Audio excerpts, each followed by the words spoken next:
μιλήσω μόνο 3 λεπτά, γιατί είμαστε κάτω από αυστηρό πρόγραμμα. Θα ήθελα καταρχάς να σας πω το εξής. Παίρνω αφορμή με αυτό που είπε ο κύριος Κοτρόκης προηγουμένως, ότι πρέπει να δούμε ξανά πώς θα προβάλλουμε τον ελληνισμό, την ελληνικότητα, γιατί στις ημέρες μας ό,τι ακούτε για την Ελλάδα ή για ελληνικό έχει αμαυρωθεί. Θα ήθελα να το ξαναδούμε αλλιώς αυτό, πιστεύω. Θετικά στοιχεία δεν είχε μόνο η αρχαία ελληνική ιστορία, δεν είχε το Βυζάντιο μόνο.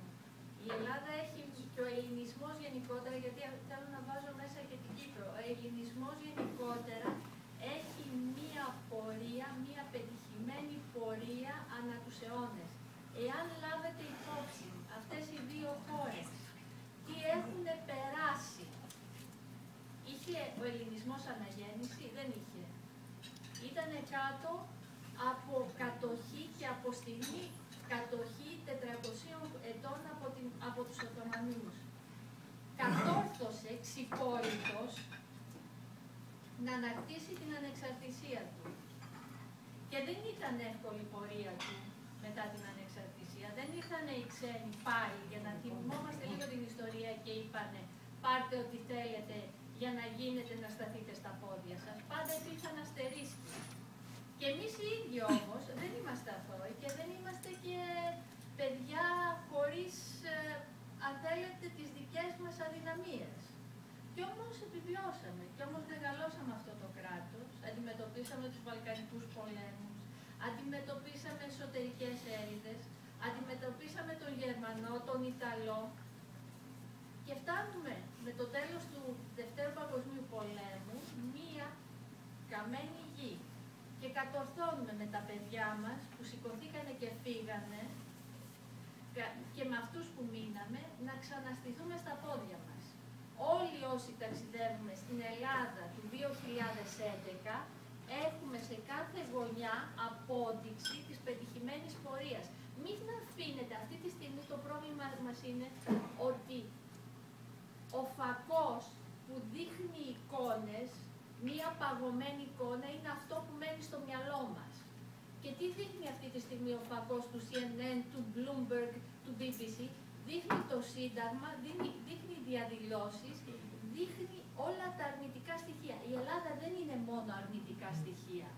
Και δεν μπορώ να δεχτώ ότι δεν είχαμε όλα αυτά τα χρόνια πετυχημένη πορεία. Κάναμε λάθη. Θα μπορούσαμε βεβαίως να μην αντιμετωπίζουμε αυτά που αντιμετωπίζουμε τώρα.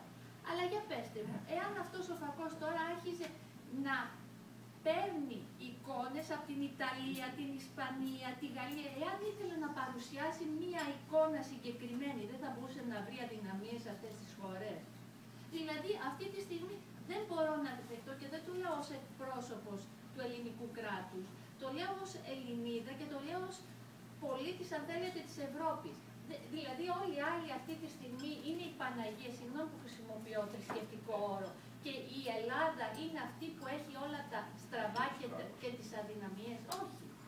Και είμαστε οι μόνοι, το μόνο που πληρώνουμε τώρα είναι ότι προδιετίας, επειδή θέλαμε να είμαστε ειλικρινείς, είπαμε ότι είχαμε μία πορεία η οποία μας έφτασε εδώ, θα τη διορθώσουμε και σας παρακαλούμε σταθείτε στο πλευρό μας. Δεν στάθηκαν στο πλευρό μας. Θεώρησαν ότι έπρεπε να μας κάνουν ένα παράδειγμα προς αποφυγή. Δεν θα ήθελα να δεχτώ το πειραματόζω, πάντως ένα παράδειγμα προς αποφυγή. Επί 2 χρόνια ο ελληνικός λαός παλεύει. Διότι μην βλέπουμε, οι διαδηλώσεις που τόσο πολύ θέλει να δείχνει το CNN και όλοι οι άλλοι, οι διαδηλώσεις αυτές γινόντουσαν και πριν 2 χρόνια και 3 χρόνια και 4 χρόνια. Δεν είναι κάτι καινούργιο για τα ελληνικά δεδομένα. Ο ελληνικός λαός έχει δεχτεί αυτή τη στιγμή η μισθωτή μία μείωση 40 με 50% των μισθών τους. Οι συντάξεις που ξέρετε, οι συντάξεις στην Ελλάδα δεν ήταν οι μεγάλες συντάξεις. Οι αγρότες από 400 ευρώ πήγανε 250 ευρώ. Πού βλέπετε εσείς την αντίδραση και την αλόγιστη που θεωρούν κυρίως τα μέσα μαζικής ενημέρωσης και οι δηλώσεις που κάνουν ότι υπάρχει έχουμε όλοι σκύψει το κεφάλι και δυστυχώς για μένα το έχουμε παρασκύψει ως λαός, και όχι ως αντίδραση, αλλά έχουμε πλέον αφαιθεί στη μοίρα μας και έχουμε αφαιθεί μοιρολατρικά. Ο λαός και όσα έχουν υποστεί προσπαθούν να διορθώσουν, δηλαδή βάσει αυτών των θυσιών να έχουν ένα καλύτερο μέλλον για τα παιδιά τους. Αυτό που δεν προβάλλεται από πουθενά. Προβάλλεται μόνο εκείνο το τετράγωνο του συντάγματος και όταν καίνε τη Σκοπιά, όταν αυτά, επαναλαμβάνω, γινόντουσαν κάθε χρόνο στην Ελλάδα. Πριν έρθω, εδώ πριν 4 χρόνια, κάθε Πέμπτη είχαμε διαδήλωση στο Σύνταγμα των Φοιτητών, διότι διαμαρτυρόντουσαν για τις μεταρρυθμίσεις στην παιδεία. Τότε όμως δεν τους ενδιέφερε να τα δείχνουνε. Ήταν κάτι εσωτερικό θέμα για την Ελλάδα. Αυτό θα ήθελα να συγκρατήσετε. Θα ήθελα να συγκρατήσετε ότι η Ελλάδα του 2011 παλεύει με τους άνεργους που έχουν οικογένειες και δεν έχουν να ζήσουν τα παιδιά τους και όμως κρατάνε το κεφάλι ψηλά. Έστω και αν αυτή τη στιγμή περιμένουν κάτι να έρθει, παλεύουν οι συνταξιούχοι για ένα καλύτερο μέλλον, παλεύουν οι υπάλληλοι, οι δημόσιοι υπάλληλοι, οι πάντες, και εάν δείχνουμε πολλές φορές μία κατάσταση, αν θέλετε, μη ελεγχόμενη, δεν είναι έτσι τα πράγματα. Δεν είναι έτσι τα πράγματα. Υπάρχει μία μεγάλη μερίδα του ελληνικού λαού και των, αν θέλετε, απανταχού Ελλήνων και εδώ και αλλού, που κοιτάζουν, αναγνωρίζουν τα λάθη, αναγνωρίζουν τι πρέπει να γίνει και προχωράνε μπροστά. Και νομίζω κυρίως αυτό πρέπει να προβληθεί. Δηλαδή από εσάς εδώ πρέπει να προβληθεί η Ελλάδα του 2011 και τα στοιχεία αυτά τα οποία έχουν μεταφερθεί, τα στοιχεία δηλαδή του ελληνισμού έχουν μεταφερθεί ανά τους αιώνες και είναι στον σημερινό Έλληνα και Ελληνίδα. Γιατί δεν μπορούμε πλέον να δεχόμαστε ότι κάθε τι ελληνικό ή ό,τι έχει σχέση με τον ελληνισμό να είναι σε επίπεδο ανέκδοτο.